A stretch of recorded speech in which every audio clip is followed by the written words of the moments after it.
translation, and you can switch to English and turn off the original sound so that you can hear English correctly.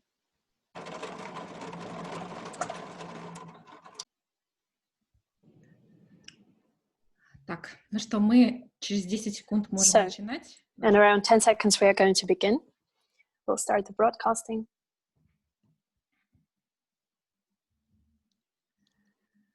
Добрый день, уважаемые коллеги. Мы продолжаем. Good afternoon, dear colleagues.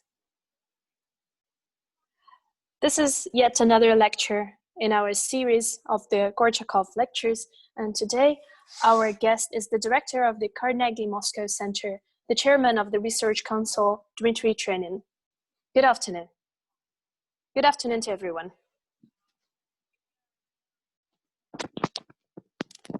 Today we are going to have a lecture in our traditional format, so we will start with a lecture on the topic, the Russia in the New Bipolar World, and then we'll have the Q&A session. So once again, I'll repeat that if you have any questions, please write them down on the chat or raise your hand. There is such a function on this chat. And then I'll give you the floor. We are broadcasting this lecture in 2 languages, the Russian and the English languages. So if you want to listen to English, please choose English. And if you prefer Russian, please choose the Russian channel. Thanks to everyone for joining us today and for being interested in this topic. Thank you very much once again for inviting me here. This is a great honor for me to participate in this event organized by the Gorchakov Fund.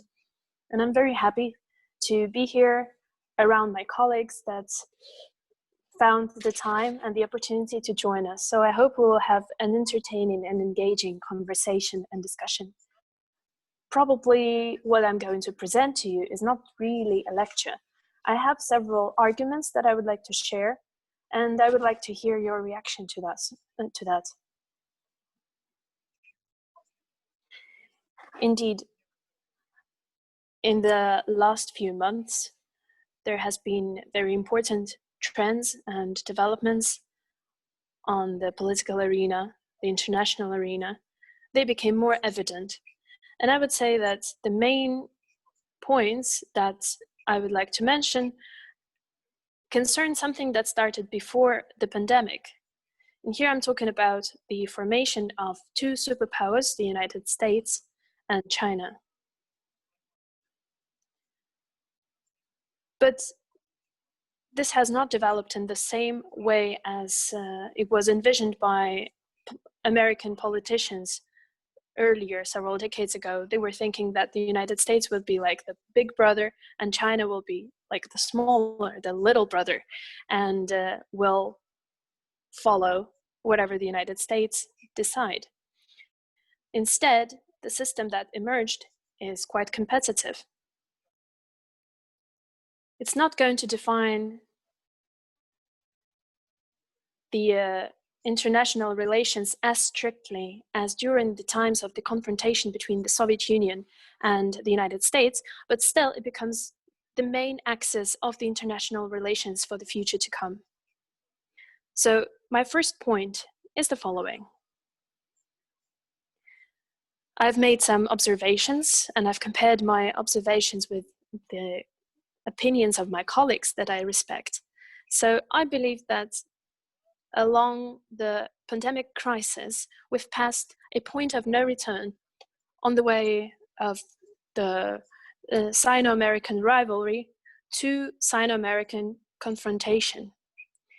Of course, anything might happen, but in my opinion, we have some sort of inertia here. So we see this vector of confrontation in the relationship between China and America, and I think this will be defining and determining for the future. What am I talking about here? We see that there is a break in the chains that were connecting America and China. Hong Kong stopped being the autonomous center that was uniting the American and the Chinese economies. And the attack on Hong Kong is being performed from two directions at the same time, from Washington and Beijing. And of course, this is merely symbolic, but Hong Kong lost its prior function in the broader international relations, not only the Sino-American relation. So this is a sign of the stage of development of the situation. So it's quite severe. And the third point that I would like to mention here is the intensifying consensus of the United States towards China. And this is the negative consensus. This is one of the foreign policies of Trump that is being supported by his opponents inside the country. In November, we will see the American elections, and I think that the results of these elections will not really influence the development of the Sino-American relations. Of course, if something else drastic emerges, then we can speak about something else, but from what I see now, the tendency will continue. This is my first big point. The second idea I would like to present to you is the following. So we see the confrontation between China and America. I've already spoke about it in quite detail. So I think the confrontation between Russia and China and Russia and the United States is nothing similar as the Cold War. So globalization is what we see today, and it's acquiring new trends, new features. It becomes more diverse, more prone to conflicts. And it's going to be in place still, so it's not going anywhere. And the world, of course, is going to be more fragmented, but not completely divided like in the times of Cold War. Of course, there are some barriers emerging, but the world will not break into separate divisions like during the Cold War. It's very unlikely, in the very least. Science, technology, finance are the main sphere for competition between the United States and China. As for the military sphere, it's secondary, and as for ideology, it's not as important. It's recently, it was somehow remembered all of a sudden that China is still quite communist, and this is another point of attack. So now the United States decided to use this against China and to prove that China is the biggest source of problems for the world and for the United States. So there is this bipolar tendency, but this doesn't mean that the world will get as divided as during the times of the Cold War. The third thing worth mentioning is something that can have very drastic consequences, because we can somehow prevent the confrontation between the two blocs, and this is very important for the Russian policy, for the Russian foreign policy. And the third point is that Russia and its self-image, its status, its ability to be independent in the world is very important to Russia. It's of critical importance. And this is why Russia cannot be equidistant from China and the United States. It's impossible, because Russia has different relations with two countries, but instead it has to focus on maintaining the equilibrium. And this is the point I would like to underline. Russia should not participate in confrontation on either side. It should stay in the middle. This is why I think that Russia should cooperate with China only in the hypothetical case of having to stand the military attack from the United States against Russia and against China altogether. So this is my third thesis, and equilibrium is the key word here. The fourth point is the following. I've just covered the topic of independence, but I would like to say that it doesn't mean that we should be completely independent from the external world. It's impossible. The real world is codependent. And Russia, living inside this world, being in the state that it is now, depends to a great extent on China, on the United States, and on relations with many other countries. So in this case, Russia should just drive away from the state when it's critically dependent on some certain country, when it's not reasonable anymore, and when it becomes critical, one-sided. In such a case, where Russia, in many ways, is dependent on the external world, it is very similar to that case in the financial world, where we don't want to put all the eggs in the same basket. Here, we also need to balance the different relationships and foster relations with different countries. So this is the conclusion that I came to. And in my mind, this brings us to forming the model of foreign policy that would allow Russia to remain quite independent, relatively independent, in the given conditions of the confrontation between China and the United States. The following point is the following. Nowadays, Russia almost constantly is trying to prove that it's stronger than it is. It helps in some ways. It helps earn respect, hold your position. But as a long-term strategy, this cannot be called viable, because this is simply a trick, an illusion of power. And this wouldn't work. So probably I will say something very simple, but the international subjectivity, getting rid of your debts, and stopping the spreading of the NATO in the post-communist countries.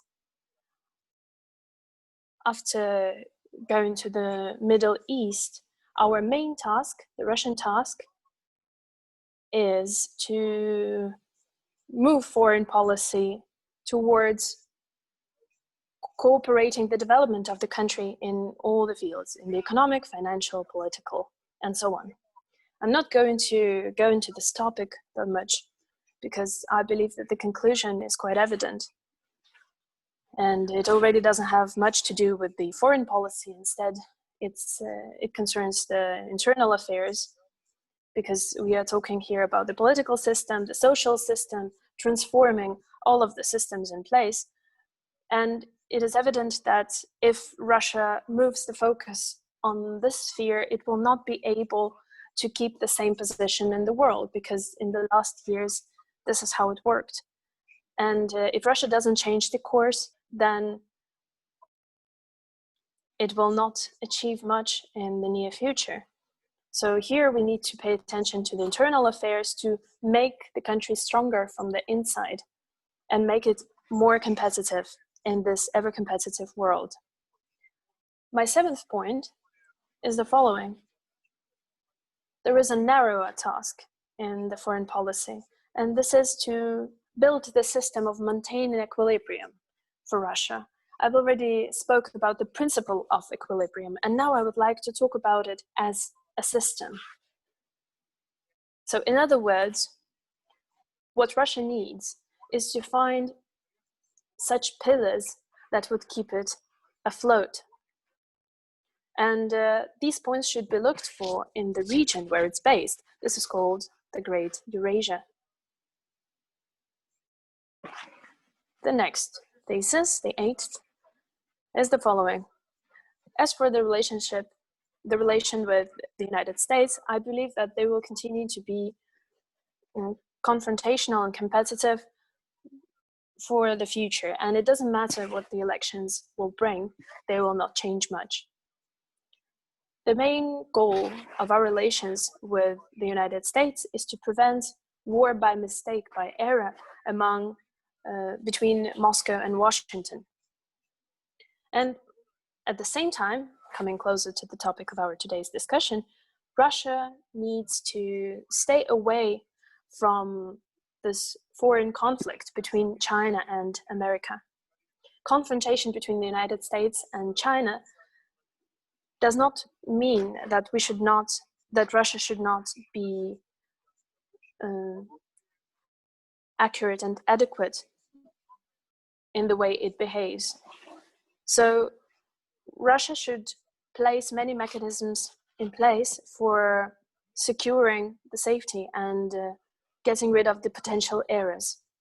As for the United States, I believe that the states will continue to pressure Russia in the future. And what's more, and what's actually necessary for Russia, the states will keep Russia in check. So this confrontation or competitiveness, if it becomes lighter on the international level, is traditionally for Russia one of the stimulus for the internal development. It's one of the biggest motivations, and we need to use the stimulus for good inside the country. So in order to compete with the United States, that is a very strong country, we need to be prepared. Russia has to be ready in many ways, in many fields. So here, confrontation with the United States can have a positive consequence for Russia. What's next? Relations with China. As for Russia-China relations, I believe that they have to remain a partner relations that would not grow too close though, because Russia has to be free to maneuver. And we shouldn't follow China. The pandemic changed the situation. In the given circumstances, we came to the point where if we move even closer, then we will not be able to pursue the national interests of Russia. In some ways, there is exaggerated support that is automatically provided to our strategic partner. And our partner and other countries, other actors on the international arena can interpret such help, such support as the position of the helper. And this will not work out well for Russia. This will damage our reputation and our relations with other countries. So far, the relations between Russia and China were quite adequate. They were rational. So the motto was never against each other, but not always with each other. And this guaranteed safety and security. This meant that the partners are not going to fight against each other, but at the same time, they are quite free to maneuver.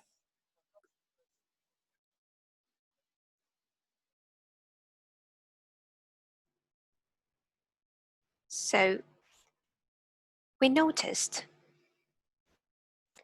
that in amid the Russian-Chinese, the American-Chinese confrontation, Russia is following very closely so that the cooperation with Moscow would not harm the Chinese interests. And I guess we shouldn't be annoyed by that. We just need to take into account this is a good approach and this is the protection of national interests. So China has the right, but it doesn't have to follow this.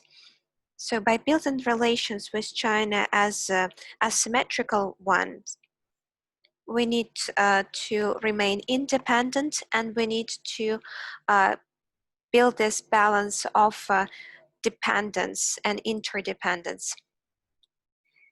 When the relations between Russia and the United States were moving between China, and the United States, we're moving towards confrontation. Russia has opportunities to balance these relations. China became more dependent on Russia, and this should be used to make the relations more balanced. By keeping the distance with China, as any power should do, Russia should protect its own interests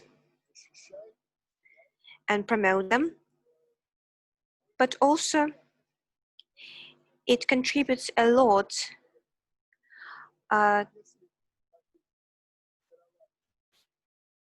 the creation of blocks. So if we imagine that a Chinese-Russian bloc is formed, a very hard one, with China as the leader, you can imagine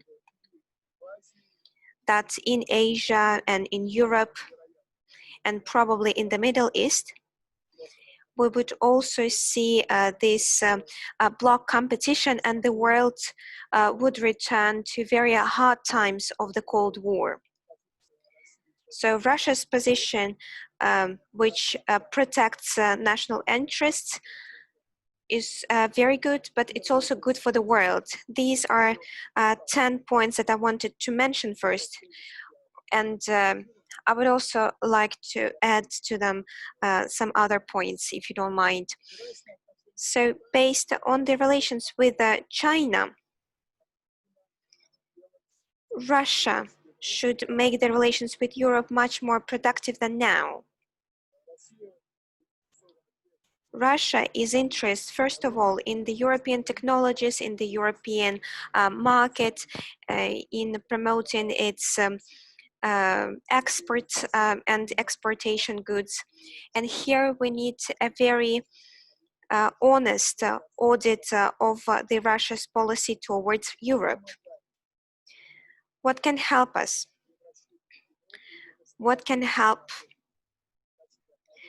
restore Europe as one of the main source of the Russia's foreign policy and of the Russia's improvement in internal politics?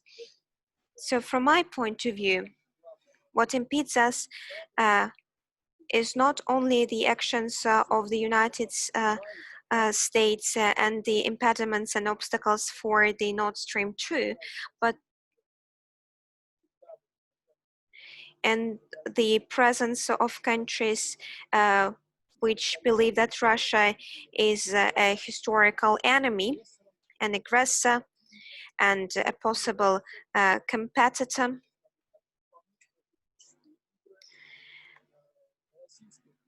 But we also see different games of Russian actors. And this is, from my point of view, is in Russia's interest to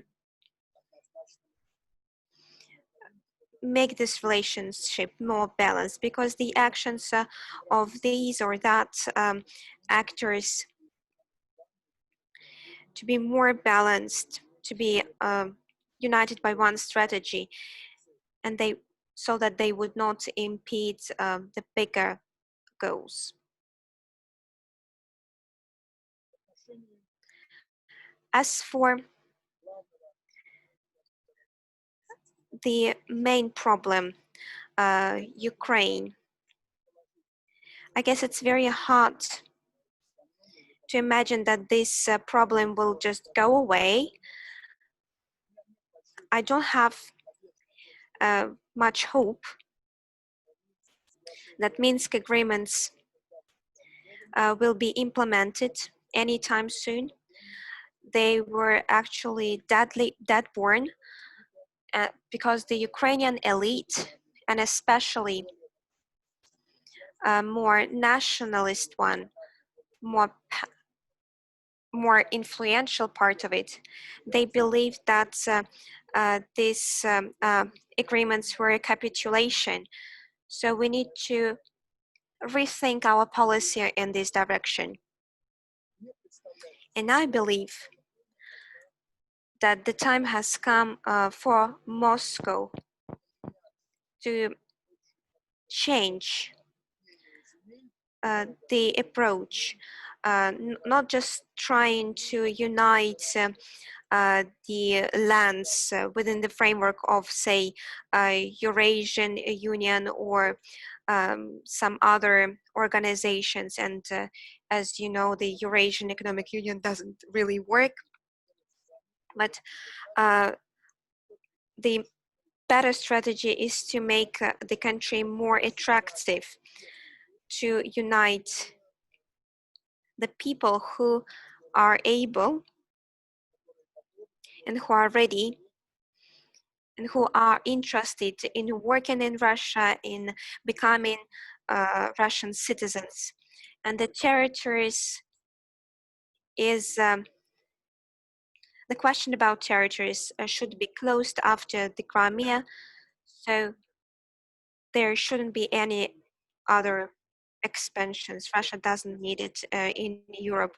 If such approach prevails, it will have positive consequences in relations with Europe. It doesn't concern only Donbass, but the whole Ukraine and all former peoples of the Soviet Union. So another point, by developing relations with China, we should also improve relations with India.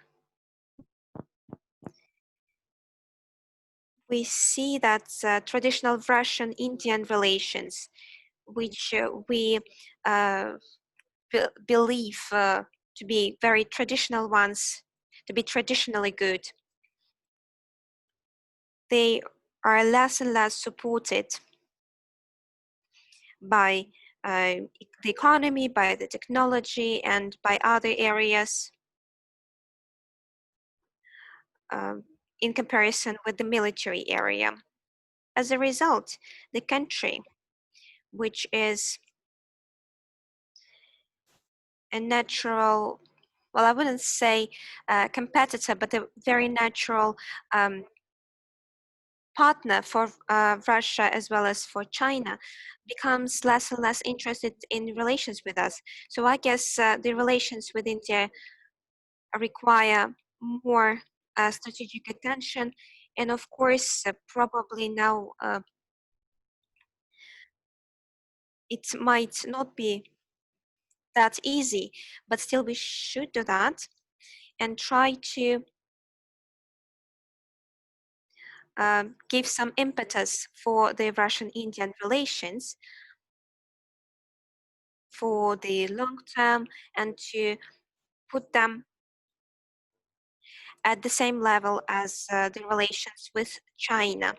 Here we also should focus on the new technologies and on stimulating Indian investment and on developing relations between Russia, India, and China, or the RIC, which is a response to the changes which are happening in Asia, so that they would create some kind of council for regional security. I've mentioned two major directions. So the third one in direction in Eurasia should be the relations with Japan. And here we need, from my point of view, to put some effort to make the relations, to maintain the relations, taking into account that Prime Minister Abe will go away sooner or later. I'm also interested in the investment here. So Japan is interested primarily not in acquiring some territories. This is the symbolic issue. I know that the importance of the Kuril Islands is more symbolic, but the reality is that Moscow, when it starts its policy towards Japan,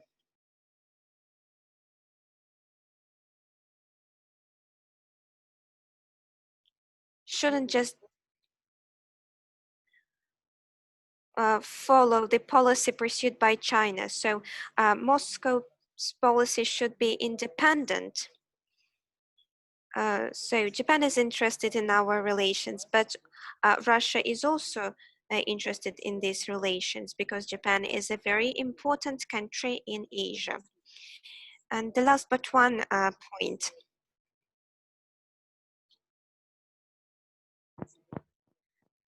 So independent relations, but very different relations with both major superpowers, partnership with China, very balanced relations with the United States,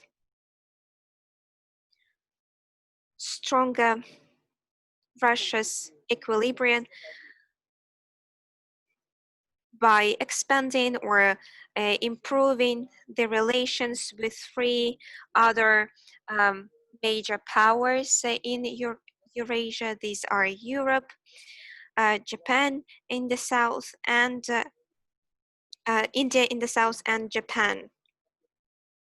And the last point that I wanted to make, this is a very sad one.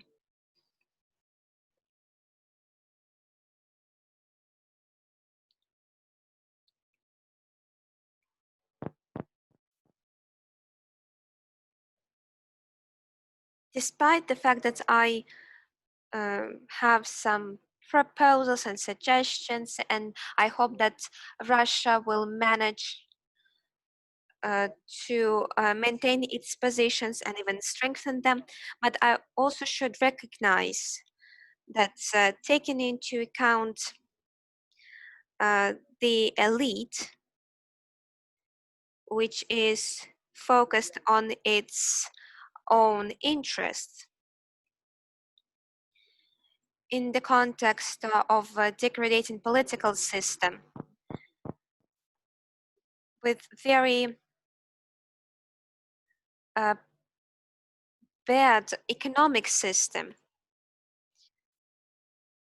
which doesn't prepare Russia for the challenges of the bipolar world. We are not ready to use the existing resources to maintain relations with other players. So despite all of these foreign policy ideas and proposals, I recognize and admit that what will reduce Russia's positions in the world tomorrow, but is not connected to the foreign policy, but to what's going on in the internal politics. So, but still, this foreign policy should help us protect from the foreign threats. It should give the country more time for internal transformation, but foreign policy cannot turn the degradation inside the country if you don't use very important resources for making the position stronger, for finding new ways, and for finding a new impetus to reach new horizons. So this is everything I wanted to say. Thank you very much, Dmitri, for your very detailed analysis. Our colleagues have already mentioned that they want to ask some questions, so we give the floor to Vaktanka from Georgia. Thank you very much. I want to thank Dmitri for a very interesting lecture, for very interesting ideas, for a very independent and objective position. And thank you again. I have two questions. First one, why do you speak about that our world is actually bipolar, not that it's tripolar? And the second question is, as being the citizen of Georgia, I'm interested in your personal opinion about the following question. Maybe it's a a difficult political question. But from your point of view, the issues of Abkhazia, South Ossetia, and the Crimea will strengthen Russia's position, and how will it change the world order in the future? Thank you. Thank you, Vakhtang. Daria, how are we going to do? Do I answer the questions right away, or do we collect the questions? So maybe I should answer these questions first. Vakhtang, I'm thankful for your assessment and for your questions, of course. As for the first question, I don't see the third polar. I don't see that Europe is becoming such a polar, or India, and I don't see Russia as a third polar. Russia is one of the leading countries, maybe in two nominations. First one is the military power, because Russia here holds probably the second place after the United States, because of the military capabilities. And second point is the geopolitics in Eurasia. And here we see that Russia also holds the second place here after the United States. But still, in today's world, military map is not the most important one. And as for the Trumps of the 21st century, they include new technologies, and Russia is not here leading. So Russia does not have any opportunity to be actually among the top three countries. So Europe cannot become a third polar, because Europe doesn't have geopolitical independence and military independence. If you give and hand over your security to your partners,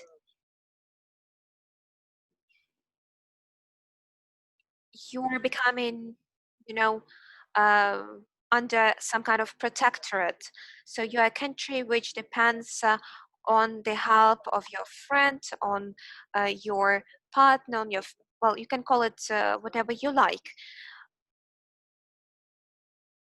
But in the terms of security, that's a very important issue. And we should not speak about other countries, I guess, here. As for Abkhazia, South Ossetia, and Crimea, these are three different cases. But Crimea is a completely separate one. The issue of the occupation of Crimea will not be posed, because the Crimean population does not believe that being part of Russia, they are occupied. And my basic position is that if most of the population doesn't want to live in under another people, it should have some importance. I also do not believe that Kosovo is a part of Serbia, whatever Belgrade says. Kosovo had quite a lot of reasons to become separate, and the Serbs should just build relations with Kosovo, and the Crimea will be part of Russia until the Crimean population believes that it's part of Russia. And for today, it's a fact. And this is the most important thing. So what Kiev thinks, what Washington thinks, it doesn't matter. It doesn't matter if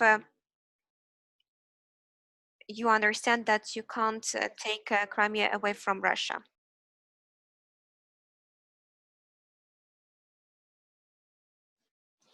As for South Ossetia and Abkhazia, these are two different cases. As far as you know, I'm not an expert on the Caucasus, on the geopolitics in that part of the world. So it's quite hard to speak about the situation in great detail. But as for me, I would say that these two regions, or two cases, should be considered separately. So something that is true for Abkhazia is not true for South Ossetia. I've already mentioned that I don't believe that Russia should expand its borders. And I've already mentioned that I believe that Crimea is part of Russia and should be considered part of Russia for the reasons that I've already mentioned. As for South Ossetia, probably here we could find a different solution. There could be a different option that would allow for, okay, just 1 second to present you with an example. I will show you what I mean when I speak about the future of this region. Some time ago, before 2008 and the war in South Ossetia, I was saying that the Andorra scenario can be used there. Andorra is an independent state, right? But if you look at the map of Spain, then on the map it seems like part of Spain, because even though it is an independent country, it has two vassals. So at the same time, you see the independence here and the codependence. And this is exactly how this country exists right now. So this allows for many different features. And as for Abkhazia, here there is some influence from Georgia. I've already said that people should not be suppressed by the power that they did not elect. So another thing to think about is the regulation of the relations between Sukhumi and Tbilisi. Overall, I would say that with enough of goodwill, the countries could find a solution that would not be a complete compromise, let's say, but still would suffice. When I was younger, I spent 5 years in the army in Berlin and close by, and I even wrote a dissertation about the West Berlin. So the Western Berlin is an example of reaching agreement with having completely different standpoints from the legal point of view. So even the agreement was, yes, from 1971, exactly, that agreement. So this is something that we can use as a precedent, and this can be used as a transition agreement or as a permanent agreement when it comes to Abkhazia. But these are two different cases. And as for Crimea, I've already said what I think about it. Thank you very much. Thank you very much. I'm giving the floor to Dmitri Suslov, who represents the Department of the World Economy at the University of Foreign Economics and International Relations. Thank you very much. Thank you, Daria and Dmitry Vitalyevich, for such a wonderful lecture. I think it's absolutely wonderful, everything that you've mentioned, and I agree almost completely with all of the theses that you've mentioned and your recommendations and your prognosis on what is going to happen in the future. So my first question to you is the following. I don't really like the term bipolarity, bipolar, and so on. I'm not arguing with the fact that there are two superpowers in the world. I'm not arguing against your thesis and actually support it completely that Russia became the country of the second echelon, and it will continue to hold this position for the time to come. But when we speak about something that is bipolar, I think that we are not only talking about two centers of power that are superior to other countries, but it's also about having sort of two camps. So having people that become American-centric and China-centric. And these two parties start competing between each other. I think that we don't see this nowadays, and we are not going to see this in the future. I think that this will not happen throughout the confrontation between China and the United States. Why? First of all, because China is a very peculiar country. And I think that the period that we are living through right now is a great test of how different countries evolved and how they are. So I think that China will continue to react to the situation in the world in a different way than the European countries and the United States. I don't think that China is trying to replace the established regime, and I don't think that it wants to take America's place. So I think that China simply has a different strategic culture. And the other reason why I think that this is not an adequate term, it's because there are more and more countries in the world that don't want to make this choice between America and China. They don't want to become part of one bloc or the other. And this is exactly why I think American policy will not be successful to a great extent. So here I'm not only talking about such countries as, let's say, South Korea or Turkey. I'm even talking about such countries as Germany. A couple of weeks ago, the Kerber Fund published quite an interesting article and report about how Germans see the world and how they imagine it in the post-pandemic world. One of the questions that was raised to the Germans by the fund members was the following: relations with which country do you consider the most important for Germany? And there was a list of countries following this question. So the same number of Germans mentioned China and the United States as the most prospective relationship for Germany. What does it mean? It means that the United States will not be able to consolidate the European Union and the European countries against China. We see it already now. Italy is an example. Many countries, for instance, cooperate with Huawei, and this only proves that your conclusions are correct. You are saying that Russia should balance it all out. Russia should cooperate with Europe, and it should preserve this equilibrium.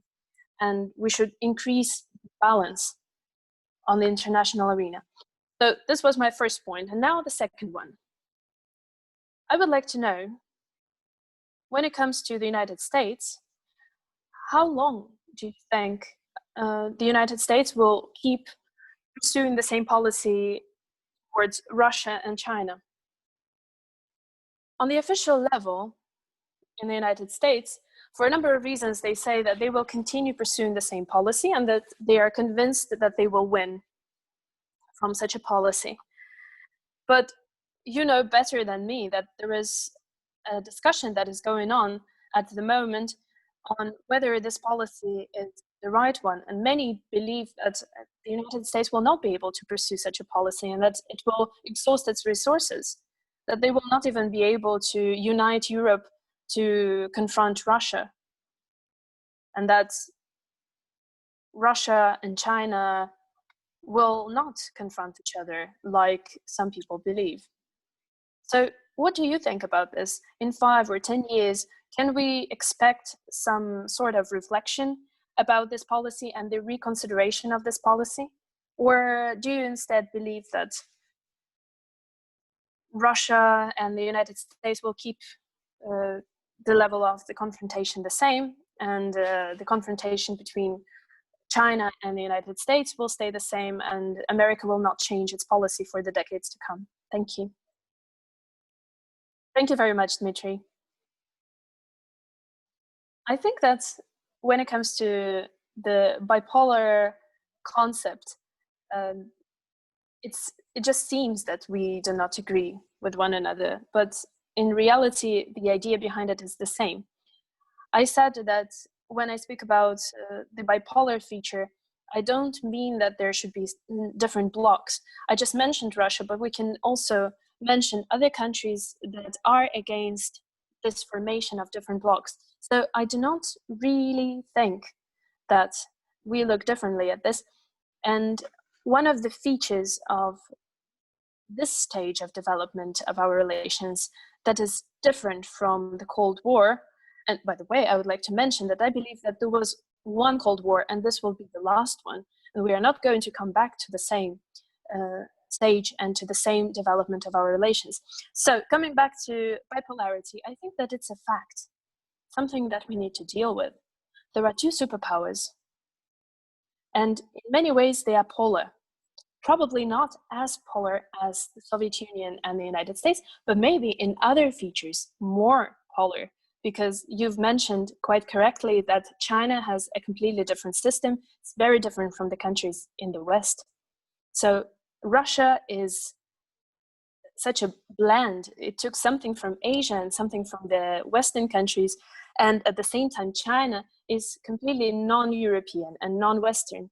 So here, this polarity can be even more evident and determining. So in this regard, I believe that I actually have been thinking about this for a long time already. I'm quite reluctant to use this term, bipolar, but I've been thinking about this for a long time, and I came finally to a conclusion that the relations that we are talking about are bipolar. And it does not only concern economics, it also concerns geopolitics and the strategic culture, psychology. We are speaking about two different economic models, and this feature will become increasingly more evident. And the world will become less symmetric. But the feature of being bipolar is not going to become systemic. This is my answer to your question. And probably by giving more details about how I see it, I'm ironing out the differences between our views. And as for your second question, I believe that the United States are at an early stage of quite a deep foreign policy crisis. This is yet another crisis that the United States will suffer from, apart from the culture crisis, the economic crisis, and other crises that the United States is going through. As far as I understand it now, the United States did not even come close to finding a recipe for emerging out of any of these crises, including the foreign policy one. So using a widespread phrase that exists in the English language, I would say that before it becomes good, it will become worse first. So this is what I think will happen to the United States. I don't see any signs of America having any opportunity to look objectively on its relations with Russia. I don't think that this will happen. I don't think it's possible, and I'm not expecting this at all. As for China, this is something similar in this situation too, because China is very ideological and it's quite despotic, and we all know that when it comes to ideology, then we lose the opportunity to perceive the world in an objective way and to think objectively. So I think in 10 years, relations will more or less be the same. Of course, no one knows what will happen, and all crises always have an end. So I hope that the United States will manage to find its path that would serve the American interests as well as the international interests, and would result in the country being prosperous. But I think there is a long way to go, and there will be lots of problems on the way, probably many points of confrontation. But I hope that the confrontation will be as cold as during the Cold War. So this will be the only point uniting these two periods. Thank you very much. I'm giving the floor to Alexander Graf, the researcher in the Institute of Security and Safety at the University of Hamburg. Thank you very much. Good afternoon to everyone, and thank you very much, Dmitri Vitalyevich, for such an entertaining talk. Can you hear me well? All right. So my question concerns Europe. We did not mention Europe that often, and we did not speak in great detail about the European and Russian relations, but I would like to ask you about safety and security when it comes to these relations. So, for instance, the arms and the military aspects. Talking about the different instruments that were created, were envisioned to influence the situation, they are not working anymore or don't even exist. So what do you think? Is there an opportunity to maneuver for Europe to become subjective again in the field of security? Or do you think it missed its opportunity and we are coming back to the idea of protectorate of the United States in this? It's very nice, really, that you asked this question, because to a great extent, Europe is critically important for Russia. It's a very important direction for development and for maintaining the equilibrium on the international arena. I think quite a lot about it. I even write some articles about this topic. But I would like to state immediately that now, even less than before in the 70s or 80s, the question of security has to do with the NATO. It's much more concerned with Pentagon, the White House, and the whole complex of national security of the United States. To my mind, when it comes to Europe, it lost even that little influence that it had during the times of the Cold War. I'm talking about the influence on the national security policy of the United States. And it did not really happen because Europe was weak or anything like that. No, it's just that Europe was engaging in expanding, in developing the business, in dealing with migration issues, the integration issues, and many others. So security was secondary. And Europe has changed quite a lot. It became a very peculiar place on Earth, a very peculiar space, probably the only place on Earth that stopped being part of the traditional geopolitics and became something completely different. It doesn't think of itself as a geopolitical power or as a military superpower, nothing like that. So Europe believes that its purpose is different. And the United States did not leave Europe, because the NATO, of course, is this link between the United States and the European Union, the consolidation of the Western world. And I don't see anything bad in it, to be honest. This is the model of American dominance. I think it's quite successful, not only in Europe, but in the world in general. And this model is very important as long as it is used. So the dialogue with Europe on security issues can happen and should happen within the framework of NATO, for example. But this dialogue probably would be limited to deconflicting, so to the prevention of incidents. So we are living in a different world. So at the time when I lived in your country, we were expecting that a new world war may start. Here we see the Soviet army, here the American army, and here they have nuclear weapons. Now a war can start, from my point of view, only because of some mistakes or accidents or escalation when one side does not understand correctly the other side. So we learned a lot about the war during the Cold War. So we shouldn't expect any sane person shouldn't expect American intervention in Russia or Russia's intervention in the Baltic states. This is absolute nonsense. As well, NATO would just try to invade mm, uh, Pskov or St. Petersburg. This is absolute nonsense from my point of view. Still, there are some armies, there are some aircraft in the air. There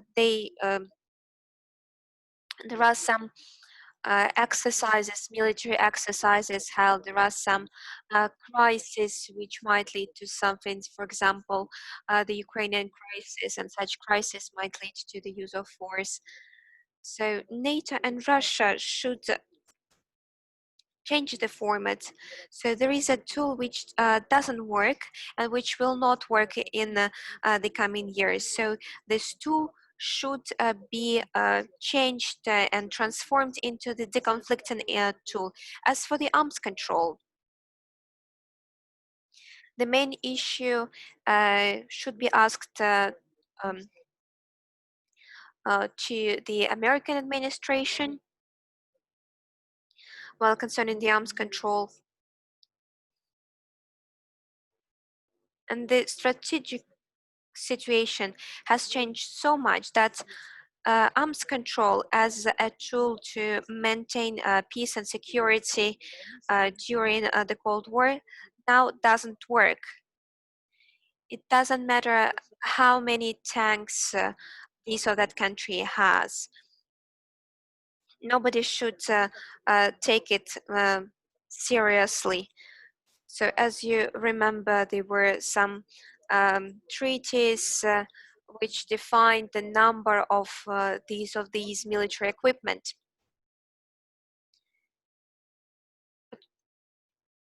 There shouldn't be well, we shouldn't have an impression that somebody wants to invade another country. So the conflict actually works for this. So France is a nuclear power. Of course, it's different from NATO, but Russia doesn't really care about nuclear weapons in France or in Great Britain. So we shouldn't pay so much attention to that. So probably there are some issues, but without the United States, it's impossible to resolve these issues. Nowadays, the United States is not ready for this dialogue. So as we spoke with Dmitri, so we need to expect some changes in the American policy. I guess it will come one day, but there are a lot of issues which are connected with Europe, which are extremely important for the development of Russia and for the well-being of Europe. For example, climate change, energy, medicine, and other issues which can and should be solved along with Europe. Here we shouldn't they shouldn't ask for permission of the United States. Here, Europe is a big integrated actor in these areas. Thank you very much. Now I give the floor to Roman Travin, who is the head of the Open Analytics project from Belgrade. Thank you, Daria. Thank you, Dmitry, for very important lecture. When we speak about the confrontation between Russia and the United States and China, they mostly competes in technology and trade, but humanitarian area is ignored or soft power is ignored. Recently, I've seen a lot of information that in the Nordic countries,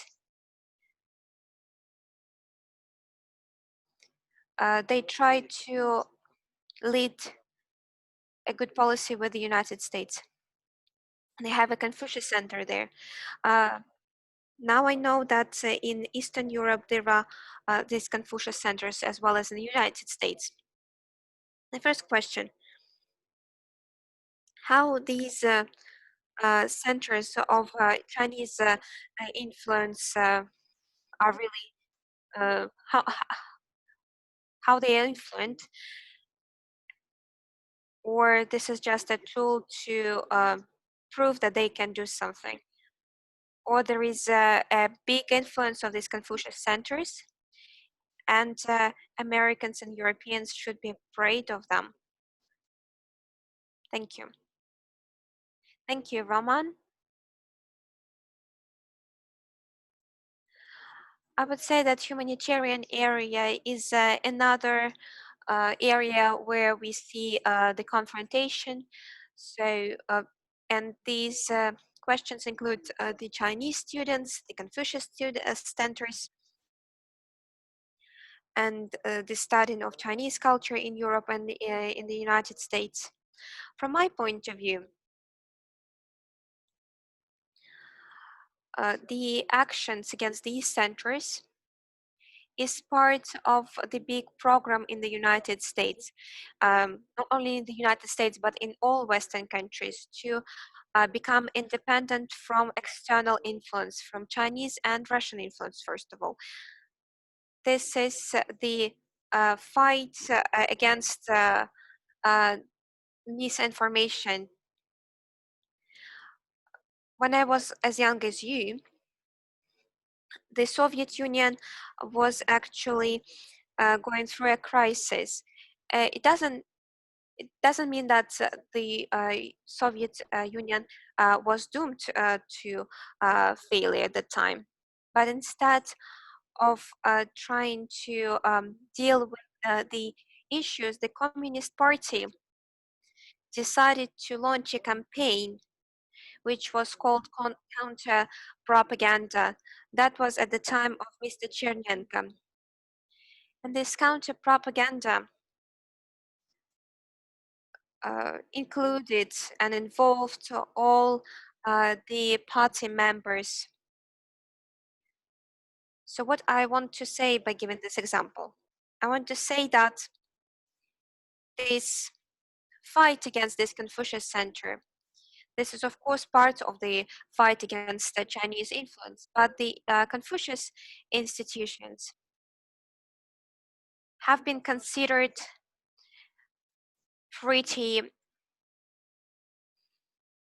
weak. They were not ready, they were not able to change the American political system in the way China might want it.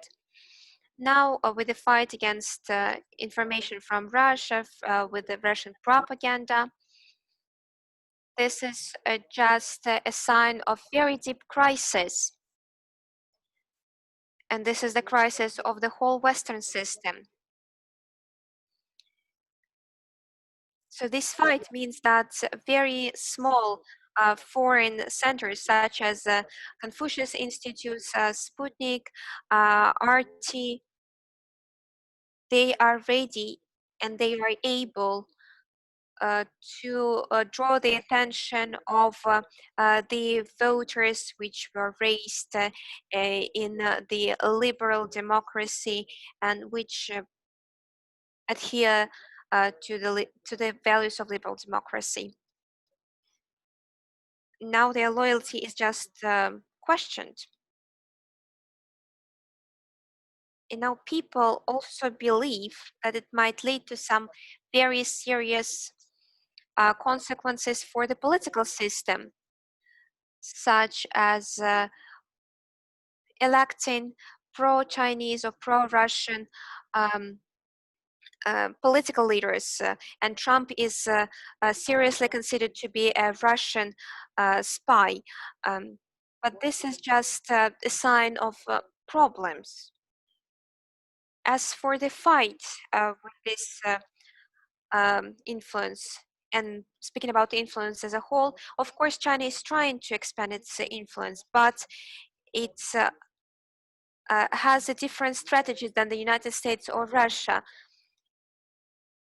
For China, it's not that important that you pray before Mao Zedong portraits or that you would learn Chinese. China actually is a very pragmatic country. China is interested in very concrete things.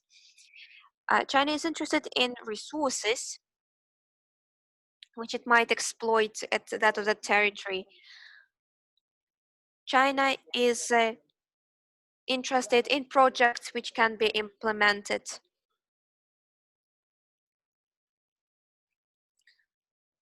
If we speak about countries with very weak political systems, with a lot of corruption, China just uses corruption to influence these politicians. China, of course, aims at expanding its influence, and it's okay for a superpower, and it will try to achieve it. Even in Russia, I said that you should not necessarily pray before the portraits of Mao Zedong, but the provenance of the pandemic, the question is really important. So the world should adhere to the Chinese position rather than American position. There is a number of countries which follow closely Chinese policy. For example, Cambodia. In some countries, China holds very good positions, but mostly in economy rather than politics. So for China, the first priority is economy, then the prestige and national security of China, as China sees them. For example, the lack of support for the Uyghur movement. That's how China acts. And in Russia, China tries to make the number of businesses dependent on China bigger. There is a Chinese lobby which is disorganized probably, but they are interested in developing relations with China. There are such people in different countries. I'm sure even in Russia they exist. They also exist in the US or Europe. So which 5G would you choose? Would you agree to the deal of Huawei or not? So this is a big issue and it costs a lot. So China here is interested in that. So for the Soviet Union, it was important that that leader supports Marx or Lenin's ideas. For China, different things are important. So China is interested in just building a military base or taking some kind of economic advantage. And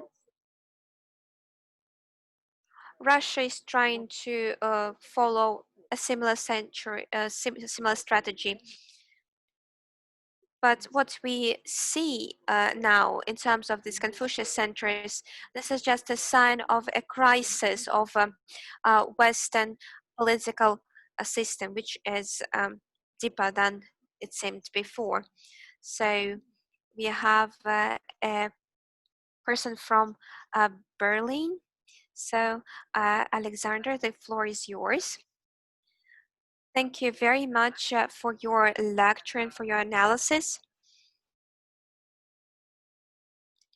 I will just try to switch the topic to Germany. So the Kurbis Fund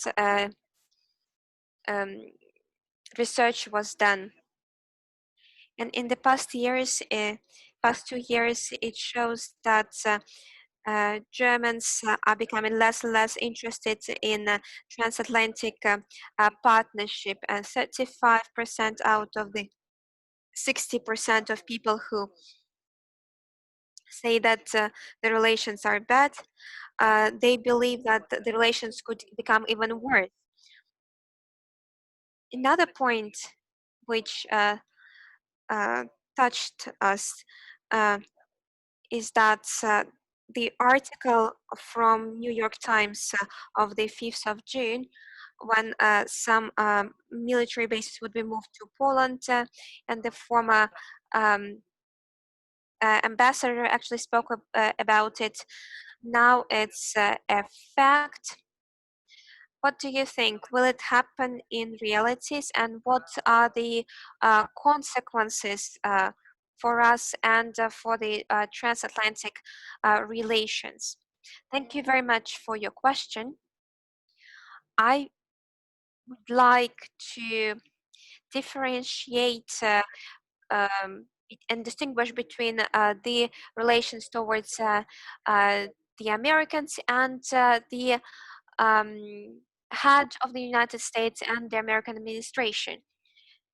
Here, I guess this is just the question of a negative attitude towards the existing president. So we will see what will happen in November, and we will see what would be the Washington strategy towards Germany. I think there would be an attempt to make the relations better, to make them friendlier. So there would be a different discourse. They would be much more pleasant. I mean, the words and speeches from Washington that would be more pleasant for the European countries. And as for, well, actually, don't believe that the relations between Germany and the United States are on the way to the real confrontation.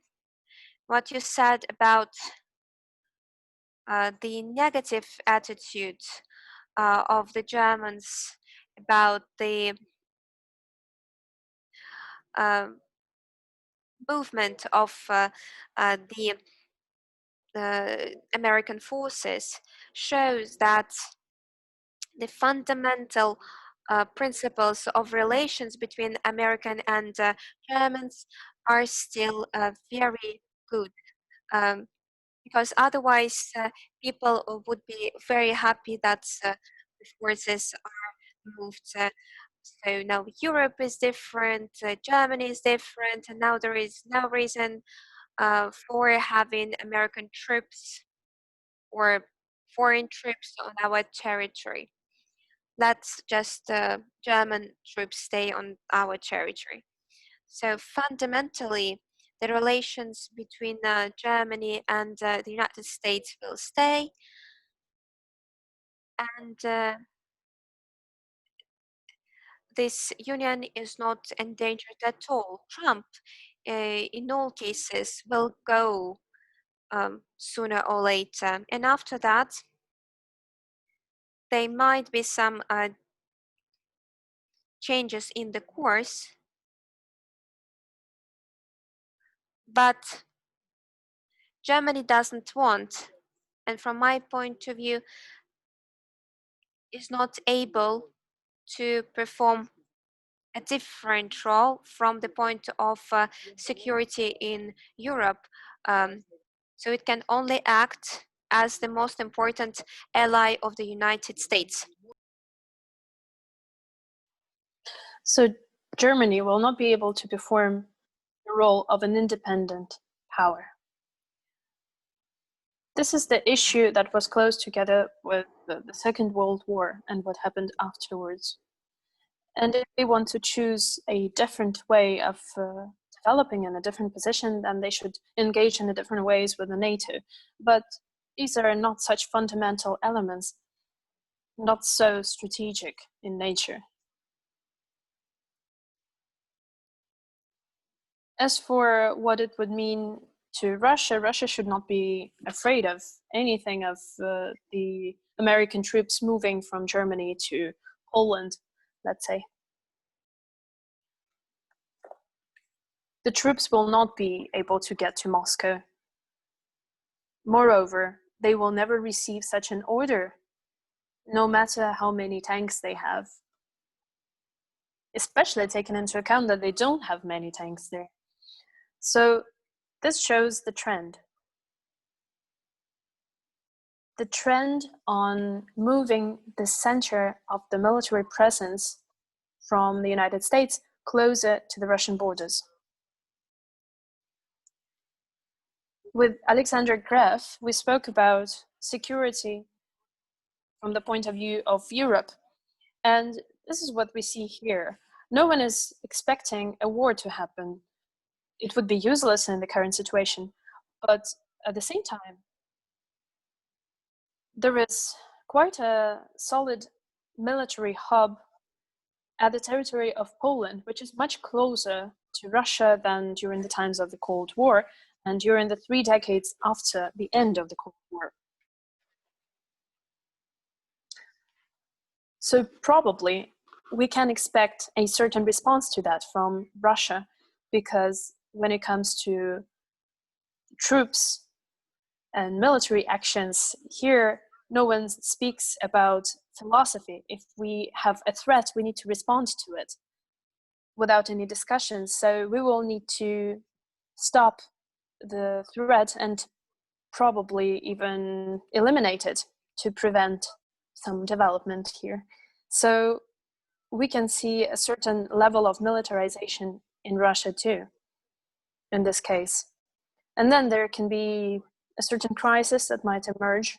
And in such a situation that develops, some groups of people might get on a different territory by mistake. There can be errors, there can be different incidents. Some people might lose their nerve. And here we cannot predict much.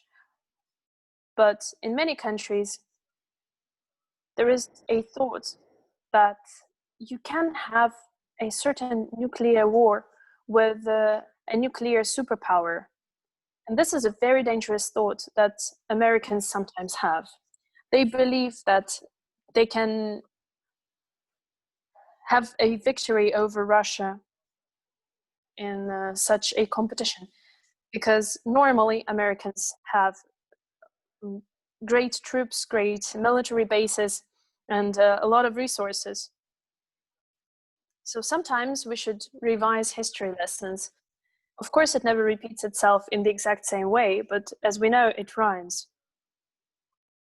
So something that we saw in Europe before 1914 is something very relevant nowadays, something relevant to think about.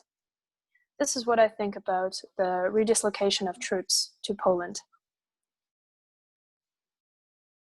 There was the agreement between the NATO and Russia in the year 97, and we've talked about military presence at the territory of the new countries of the NATO. And this was not included in this agreement. So maybe this agreement will collapse, and this will be yet another step to a line that is quite dangerous. This is the line that we are approaching at the moment. We don't believe that there is anything scary about it. In reality, we believe that Americans will provide support to the Poles, and Americans that are Polish descendants will vote for such measures. The Baltic region will feel that it's being supported by the United States, and everything will seem fine. But such a calm illusion can lead to quite a dangerous situation for everyone. This is what worries me a lot. I'm giving the floor to Domenico Valenza from Brussels, and he's going to ask his question in English. So everyone else can. You have a question from the floor from Daria. Thank you. Thank you for your presentation. I will ask my question in English and spare the public from hearing my Russian accent. This is something you already developed a little bit, and I would like to ask you to maybe develop a bit more. It's on to what extent do you think that the current confrontation between the US and China can provide, let's say, opportunities for a rapprochement, for a convergence between the European Union and Russia? And if so, what are the policy spheres that would allow that? I think about climate or people-to-people contacts or whatever sphere that may come in mind. Thank you. So.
Уровне Союза, не конкретных отдельных стран.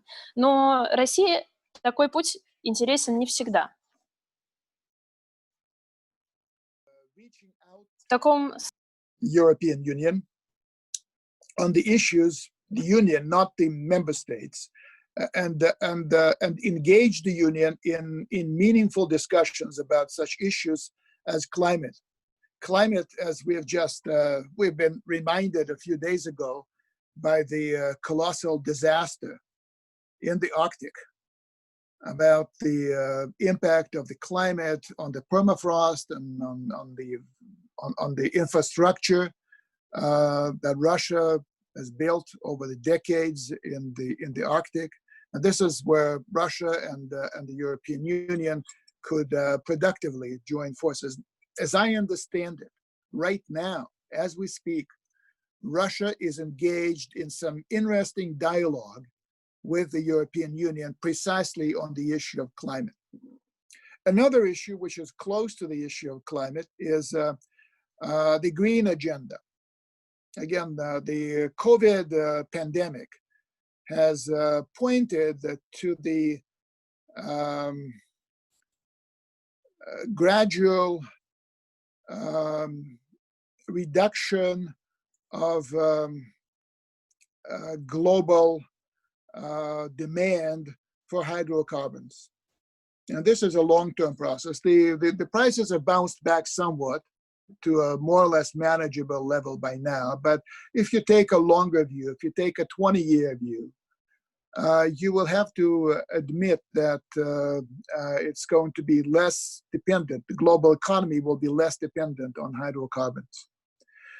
And Russia and Europe need to do something about that jointly. Also, there are many issues related to the environment.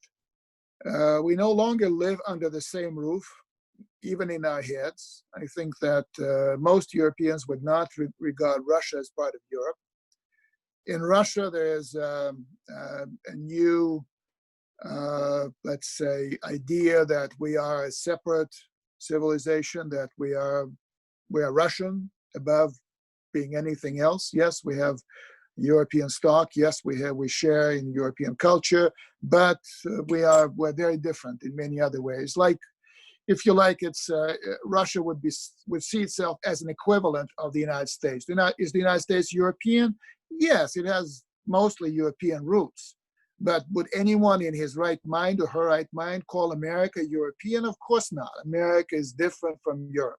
Similarly, Russia, it has European roots, but it's different from Europe in important respects. And that's fine. So we do not share a house. A common European home or house is, I think, is a dated idea. But we are and will remain close neighbors. And we need to turn that close neighborhood into a good neighborhood.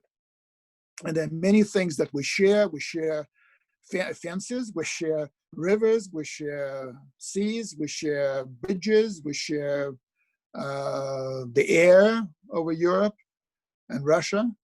And we need to do something about that.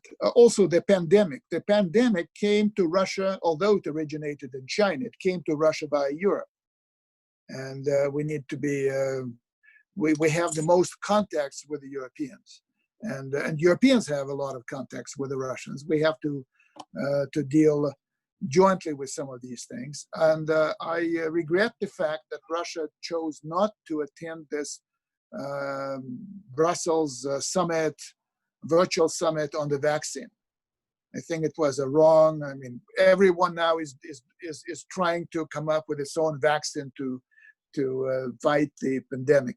So, you know, there are many things, food and lots of things, mostly economic, some social.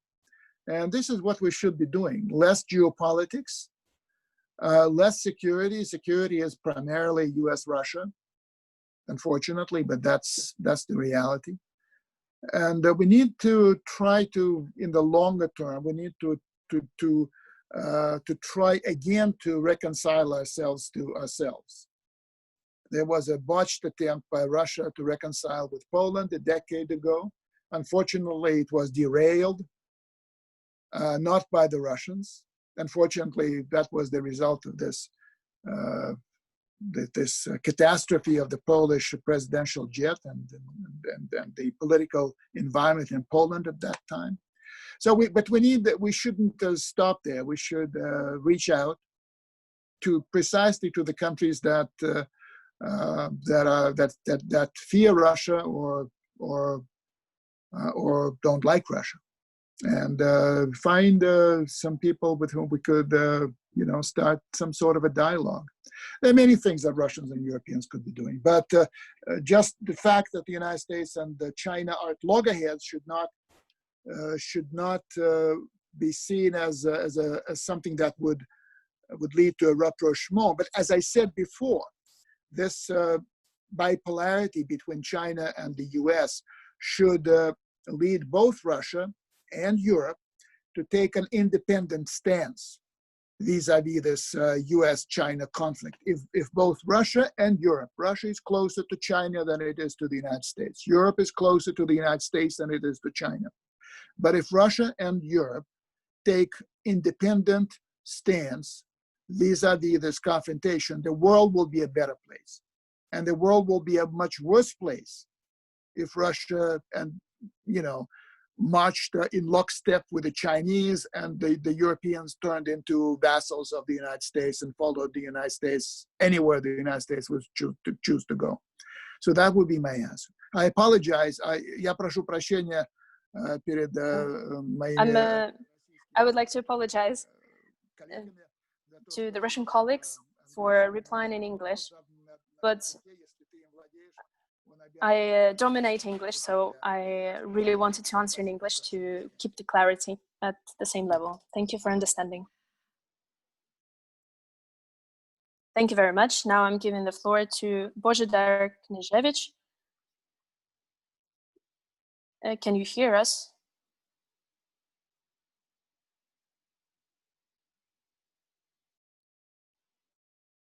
Yes, now yes, okay. Some problems with the microphone, just a second.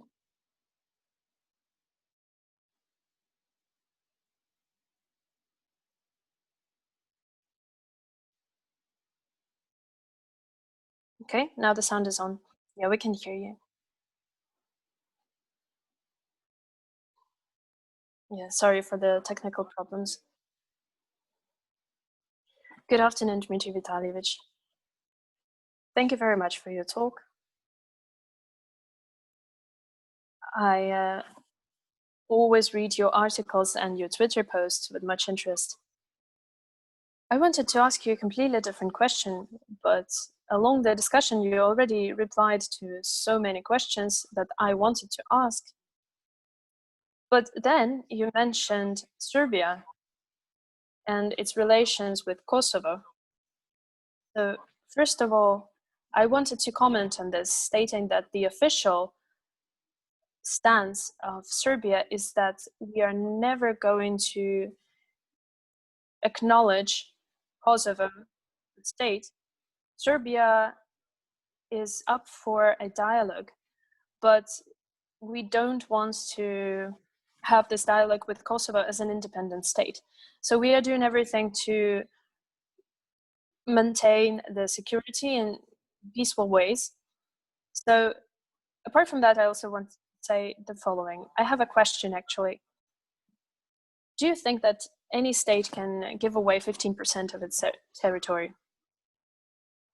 Well, Božidar, this is quite a complex issue.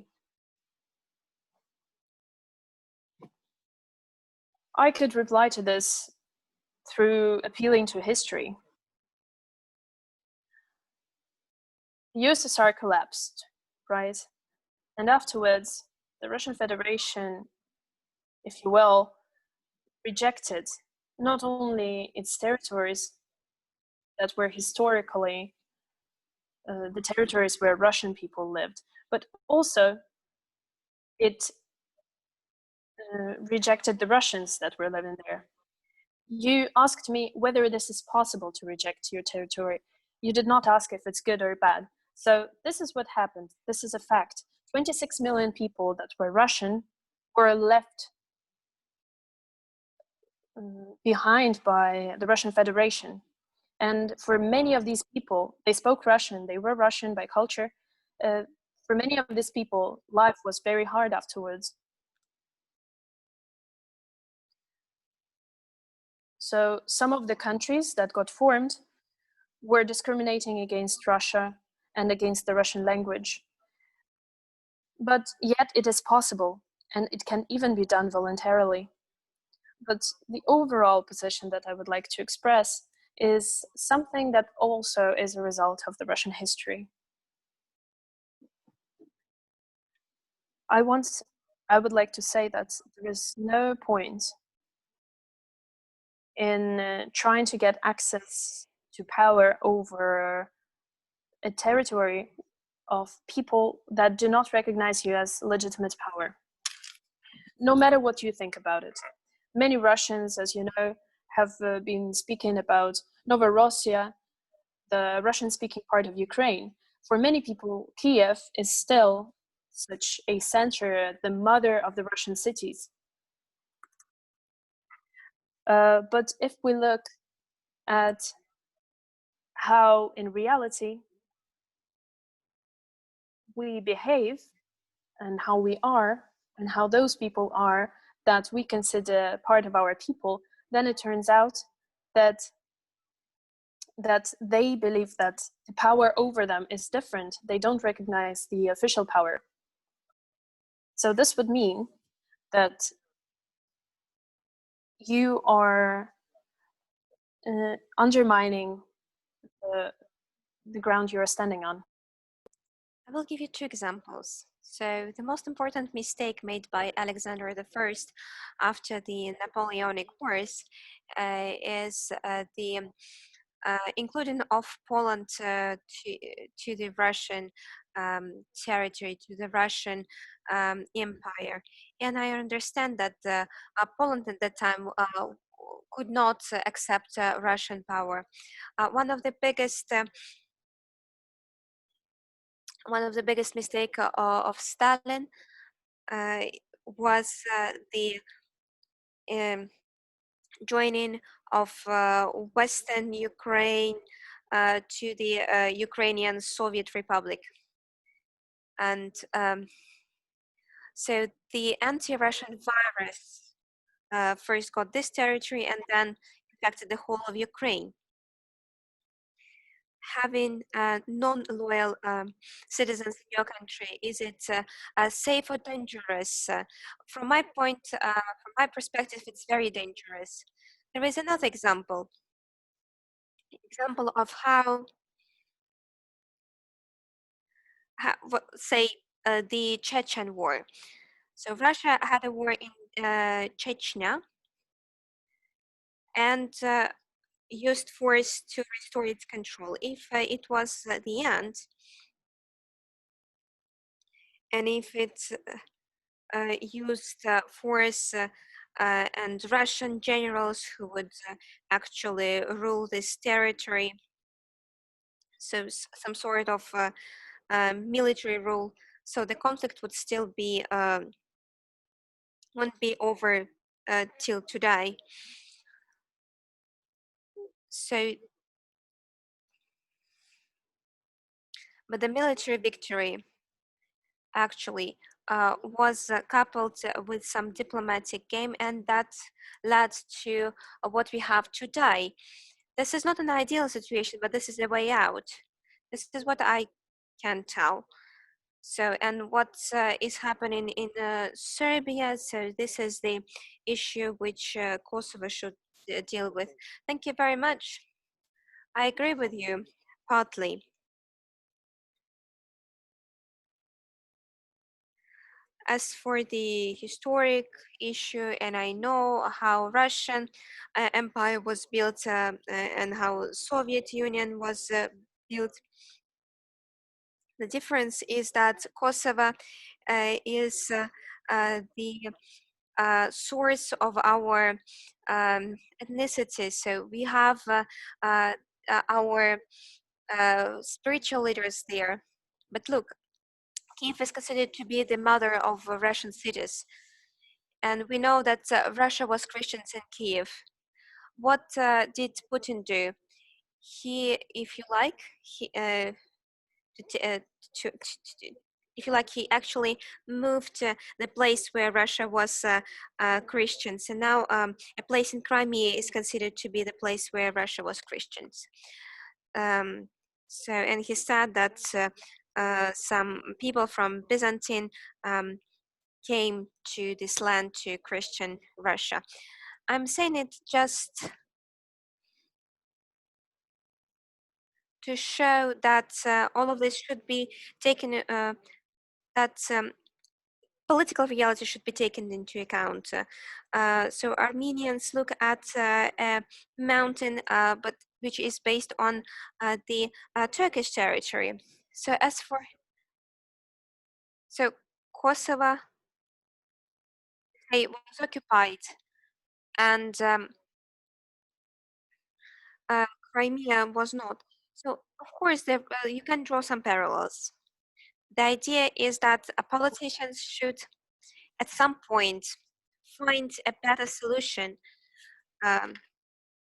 looking at the existing solutions, and to make sure that the population believes that this is the best solution.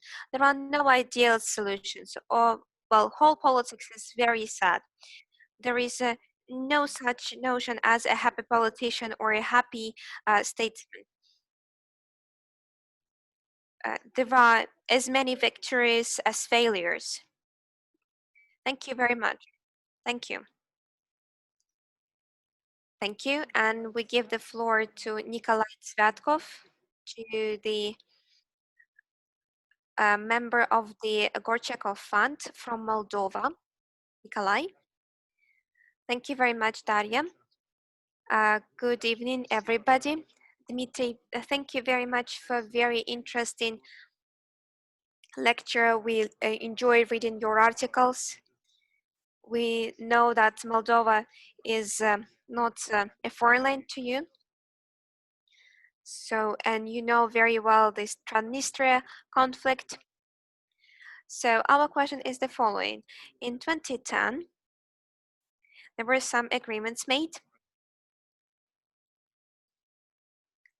which Dmitry Medvedev and Angela Merkel tried to implement, and Moldova had a chance to become an element of big agreements between Russia and the European Union. So 10 years have passed. Well, by the way, it happened in summer 2010. Now we are in summer 2020.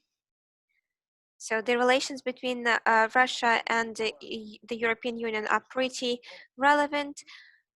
So can the situation of Moldova stay the same? Can Moldova be a neutral state and be an important element of relations between two big players?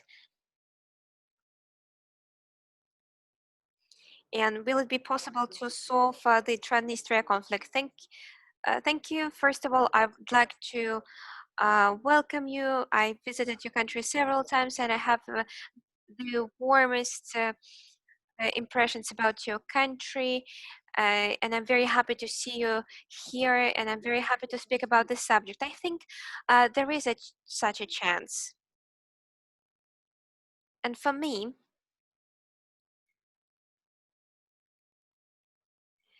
it's on the surface. It's obvious. If we speak about the questions and issues where Russia and the European Union could cooperate and reach some agreement, this is the direction.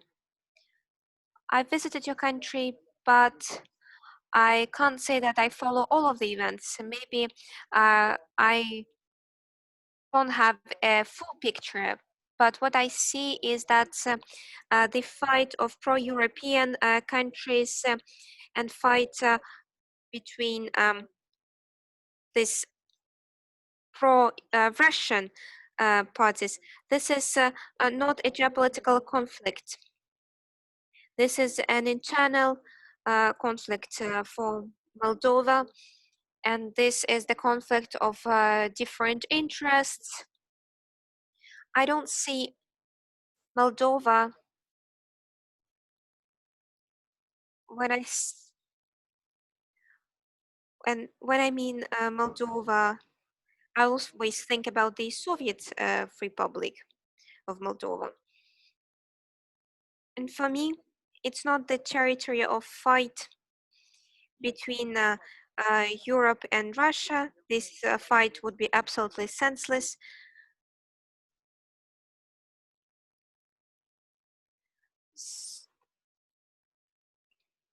The fact that Moldova is striving for independence is very important, and it gives grounds to believe and hope that in future the country will flourish. What gives me hopes is that thanks to the joint efforts of three very different sides, Europe, the United States, and Russia, a political crisis was solved well, a couple of years ago. And it means that there is a possibility for cooperation. If this cooperation is renewed, I guess this cooperation will be between Europe and Russia. And in my list of issues is this issue is pretty easy. Of course, it will require some changes, including changes in Russian policy. I've already talked about it. So this unifying of territories should be replaced by the unifying of people. So there are some people on the left bank who believe to be Russian. If they want to live in Russia, they're welcome.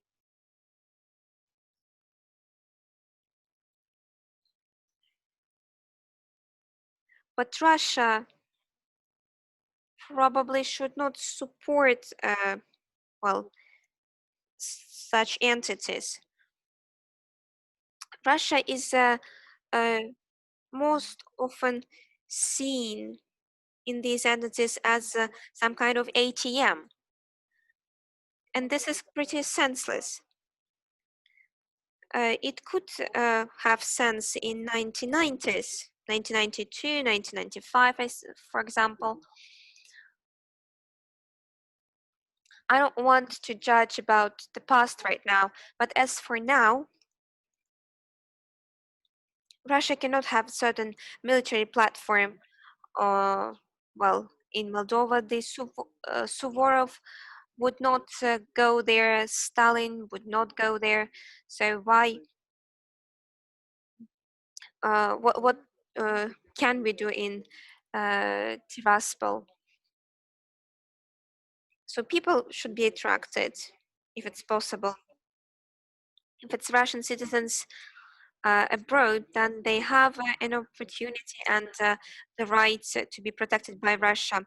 But from my point of view, there is no big sense in supporting the entities which act well, using well, promoting their own interests and using just Russian money. Thank you very much. Thank you very much. Thank you, Dmitri. If you don't mind, we will collect 3 questions here. So, Irina Chipakina from the Youth Diplomacy. Irina, the floor is yours. Good day, colleagues. Thank you very much for the lecture. Thank you very much for a very useful material for our journal. So I have the following question. This is a pretty theoretical one, but thanks to your experience, you might find an answer to it. Ordinary Americans and ordinary Russians have certain images of one another thanks to the media. But on the other hand, we see that our scientists and our experts respect each other, they visit joint conferences, etc. So do you think that this scientific exchange, these cultural links, can they change the opinion of ordinary Americans and Russians about each other? Is it possible, or it doesn't actually mean anything? Thank you, Irina. 2 more questions, yeah? So I give the floor to Nikolai Novik from the Higher School of Economics. Thank you very much for your very interesting and substantive lecture and Q&A session. I have the question about the further development of strategic security system. I'm interested in the following thing. Are there any prospects for creating certain treaties between Russia, the United States, and China? We know that Washington is against, so the issue of the INF is, well, failed. So we see that there are more and more tools and military instruments that can be used. There are different cyber well, equipment and cyber threats. Are there any prospects for these agreements. And the third question from Trieste. Mr. Pilota is interested what's the biggest threat for Russia in future. Thank you. Thank you. Thanks to everybody who asked these questions. I think that the scientific exchange is important, but it's important for shaping the correct images and stereotypes among the elites, especially if we speak about the foreign policy and the relevant picture of what's going on in the world and about the positions in the of other countries. So scientific exchange is is very limited. It continues, unlike in the times of Cold War. Now we see the possibility, and we have the possibility to have exchanges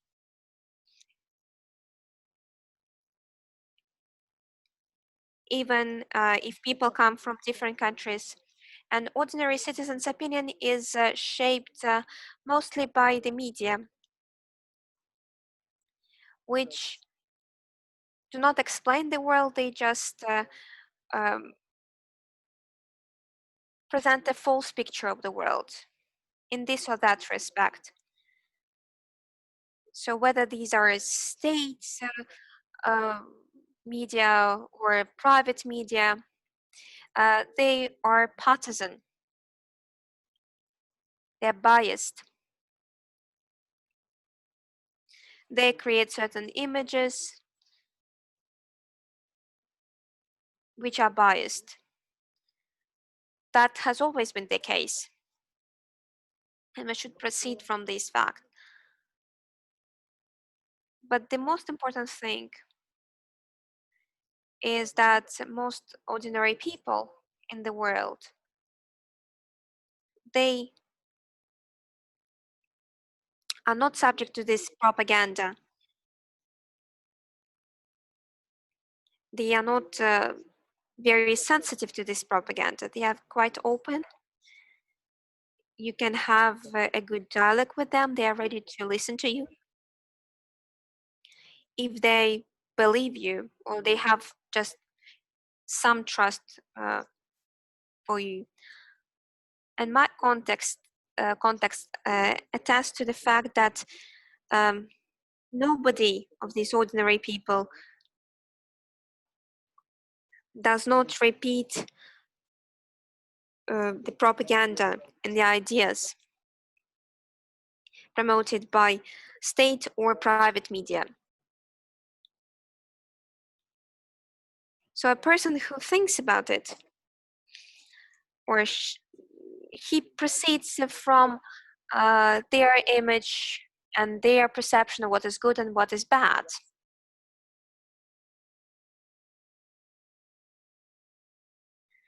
I would say that ordinary people are not that politicized.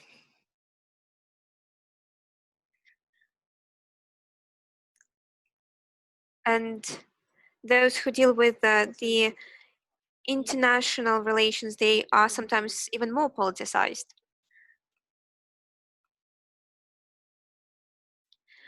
As for the next question, you basically, in your question, there were some answers to your question. The era of bilateral relations is and bilateral agreements is drawing to an end. Maybe we will manage to save the New Start, maybe not. Even if it happens, it will not create the basis for the future. I guess in the future, the basis for security in the future will be the nuclear containment and not the system of international contracts. So in these conditions, it's very important to pay enough attention to such elements as communication, for instance. You need to be able to connect with people from different points of the world and ask your questions to receive your answers. I'm not talking about talking to the people that you don't know, especially at a high level, but you need to have some understanding of who you are dealing with, whether you should trust the people that you are communicating with, and so on. So this is the case of reliable communication. The second point is having personal connections in addition to such contacts. Third point, having quite a high level of transparency when it comes to the military actions and the strategic actions, so that there are no surprises that can fully change the way you should behave, and that make you reinvent the way of reaction. The fourth point is establishing a new strategic culture that would be based on, let's say, restraint.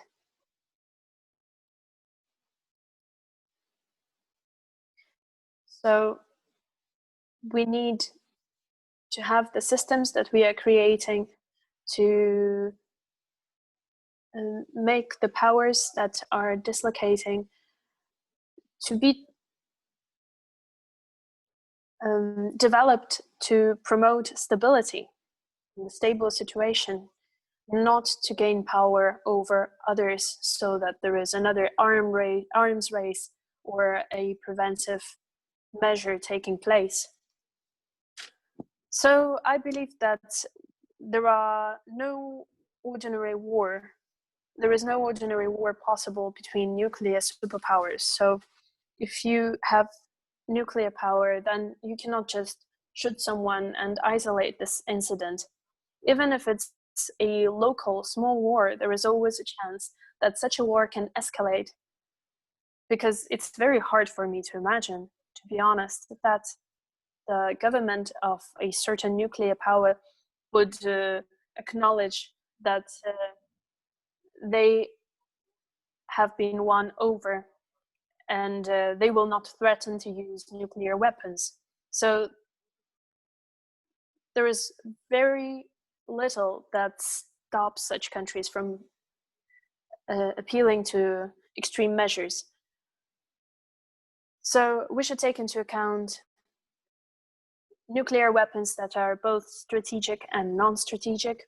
We should take into account the cyber measures, also maybe attacks that can be conducted through space, and many other technologies that are appearing and being developed all the time, including AI and other technologies that just merely did not exist 30 or 50 years ago when the system that we have now was being created.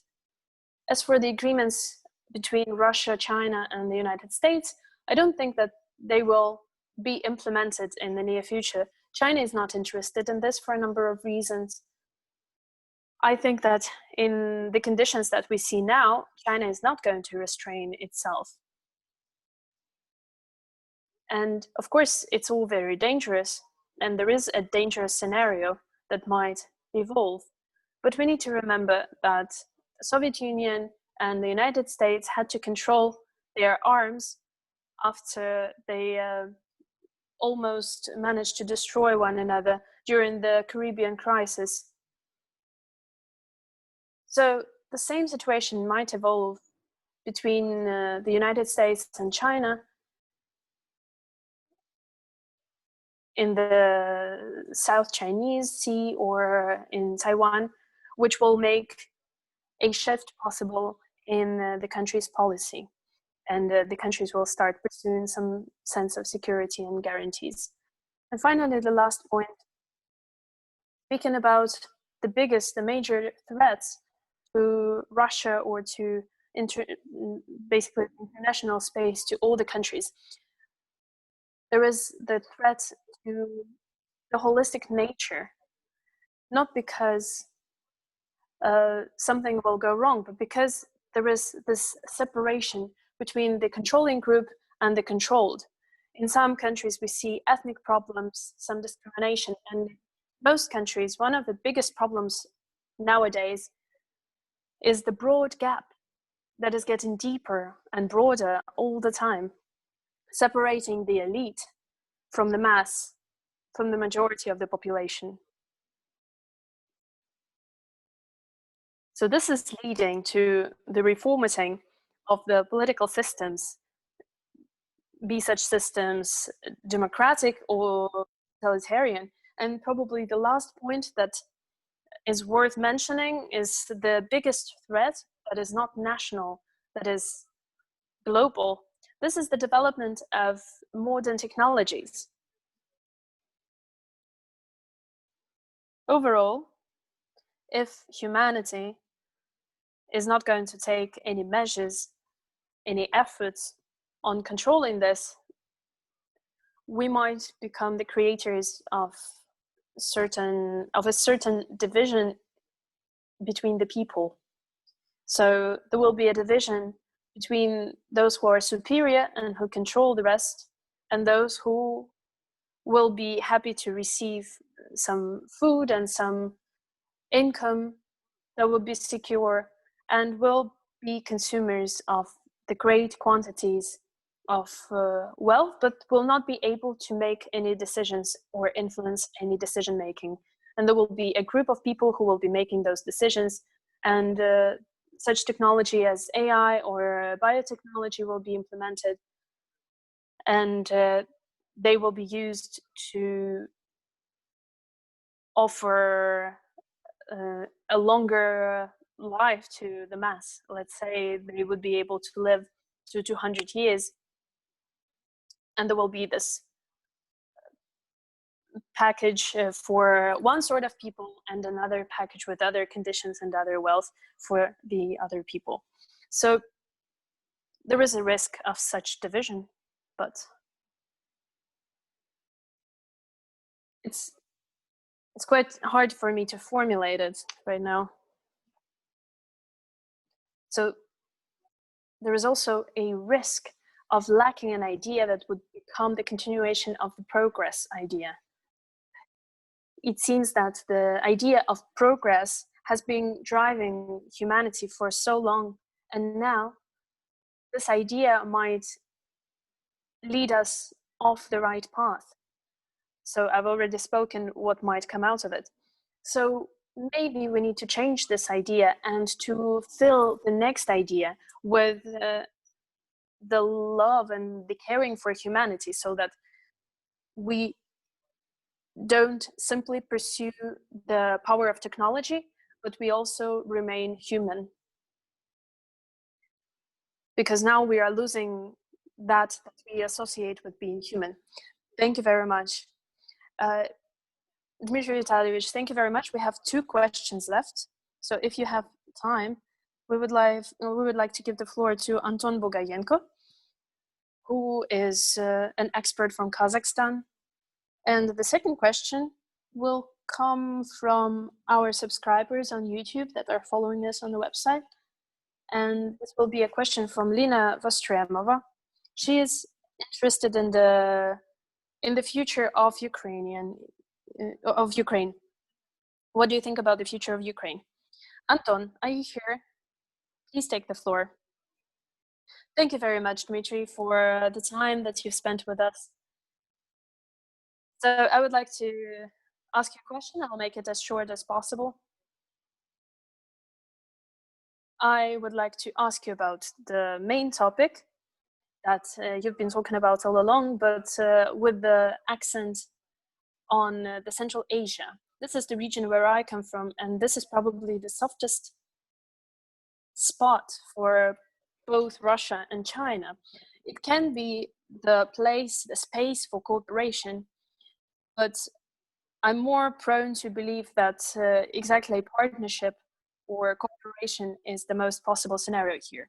But I wanted to ask you since you are an expert on American issues and American relations, I'm most interested in what would the US reaction be to Russia's cooperation in this region with China.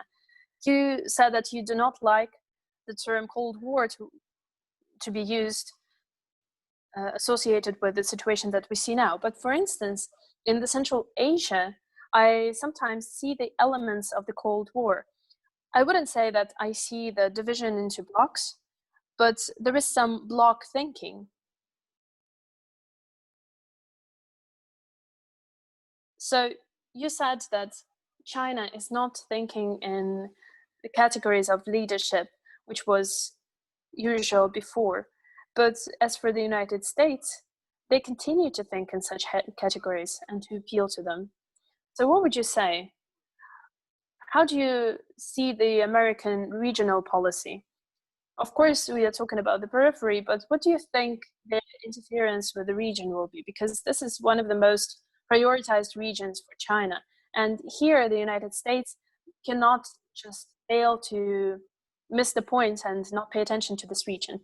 Thank you for the question. I can start answering to this, right? Yes, thank you. Anton, I could agree with you that Russia and China managed to find this formula that they adhere to. And according to this formula, they are more prone to cooperate than to compete in this region. So in general, in the international relations, of course, all countries compete with one another. It can be the lowest level of competition or confrontation already, or all other types of competition. And as for Russia and China, I would say that this relation can be described as competition more than confrontation, if we speak about the region of the Central Asia, which gives certain options to the region and to Central Asia. I wouldn't say that they can use the differences in Russia and China to their advantage, but I would say that it's good for them to have this choice, and it's much better than having to be suppressed by one country or depend on one country.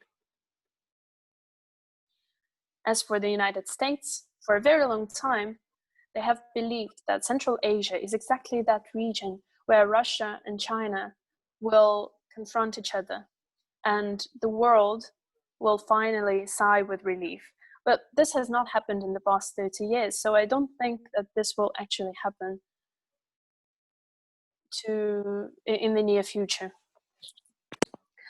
But the United States overall are losing their position in this region, and they're doing it with their own hands. So I think that probably they will try to pressure China if they interfere in this region. So they will only interfere if they want to pressure China.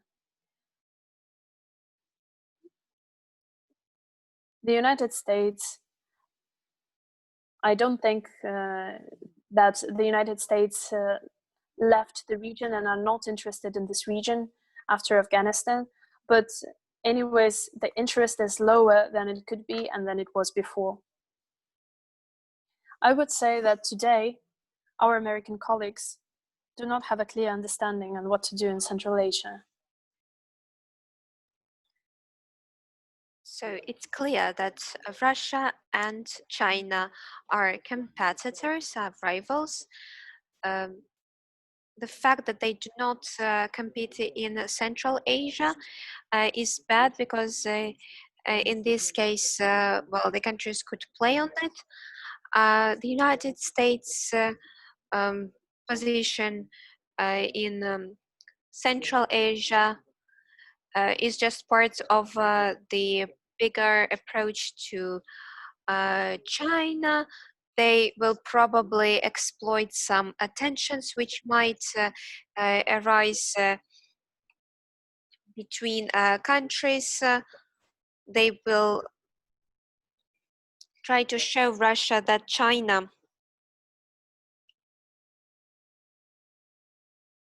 is coming closer and closer to Russian borders. And I guess Russia has already shaped a position and attitude towards the policy of China in Central Asia. I don't think that there is a certain regional policy or it will emerge. The United States has a lot of priorities, maybe too many priorities, and probably we will not see a very well shaped and very concrete policy in this area. Well, I of course wish the Ukrainian people all the best. As for the feudalism, this comparison can be drawn in relation to all former Soviet Republic they exist in Ukraine, in Belarus, in other countries of former Soviet Union. Ukraine demands and requires a lot of state leadership so that this country would become a really united one from the point of view of shaping a nation, from the point of view of balance of regional interests. In terms of center and the periphery, Ukraine actually is a very difficult country because there are quite important issues. It was shaped by the Soviet Union and the Russian Empire.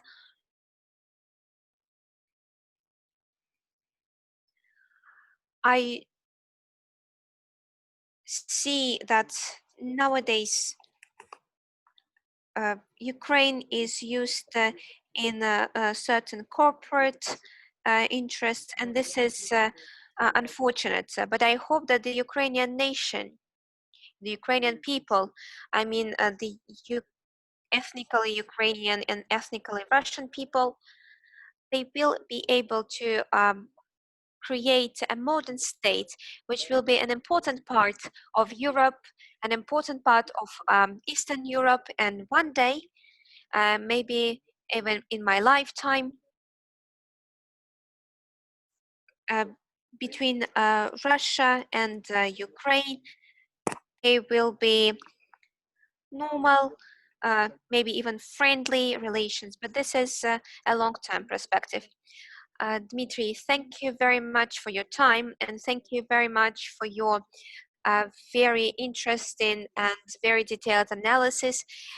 We are really thankful to you for your lecture. Thanks to you, Dasha.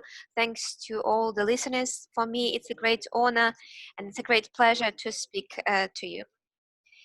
So thank you very much, dear participants. Thank you for your